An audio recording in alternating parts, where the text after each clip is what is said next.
Hi friends, welcome to Deepika creations. ఎలా ఉన్నారండి? అందరూ బాగున్నారా? So thank you for all my subscribers and viewers. ఈరోజు వీడియోలో ఒక మంచి కచ్ వర్క్ డిజైన్ చూపిస్తాను. థంబ్నెయిల్లో చూసారు కదా. సో దానికైతే ఇక్కడ నేను ఫస్ట్ గ్రాఫ్ పేపర్ తీసుకున్నాను. ఫస్ట్ ఒక స్క్వేర్, చిన్న అది 5 mm స్క్వేర్ అనమాట.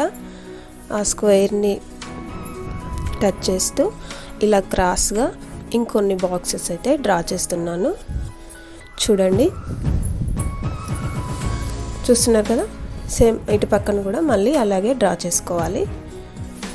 ఓకేనా. మొత్తం నేను ఒక 10 బాక్సెస్ వచ్చేటట్టుగా మాత్రం డ్రా చేసుకున్నాను. అంటే ఎటు చూసినా కూడా 10 బాక్సెస్ వచ్చేలాగా అనమాట. ఇక్కడ మిడిల్లో ఇప్పుడు డ్రా చేస్తున్నాను కదా, అది మాత్రం 7 బాక్సెస్ కౌంట్ చేసి 7th బాక్స్ నుంచి మళ్ళీ ఇందాక డ్రా చేసినట్లుగానే మళ్ళీ సేమ్ డ్రా చేశాను. మిడిల్లో వచ్చేసి మిర్రర్స్ కోసం కాబట్టి నేను మిర్రర్స్ డ్రా చేస్తున్నాను. మీకు చిన్న సైజు స్మాల్ మిర్రర్ అయితే కొన్ని ఎక్కువ పడతాయి, మీడియం సైజ్ మిర్రర్ అయితే కొన్ని పడతాయి అన్నమాట.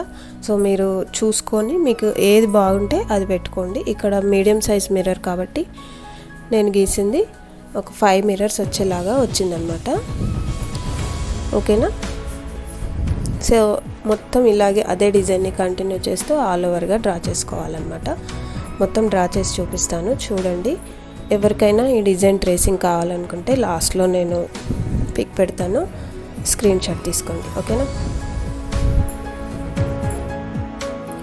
ఈ డిజైన్ మీద నేను ఇందులో స్టిచ్చింగ్ చూపించలేదు, జస్ట్ డ్రాయింగ్ చూపించాను. మీకు స్టిచ్చింగ్ కావాలంటే ఆల్రెడీ ఒక ట్యుటోరియల్ వీడియో ఉంది, అండ్ మిర్రర్స్ కూడా చాలా చూపించాను కాబట్టి ఆ 2 వీడియోలు నేను మీకు లింక్స్ ఇస్తాను, డిస్క్రిప్షన్లో ఇస్తాను. ఒకసారి డిస్క్రిప్షన్ చెక్ చేయండి ఆ వీడియోస్ కావాలనుకుంటే.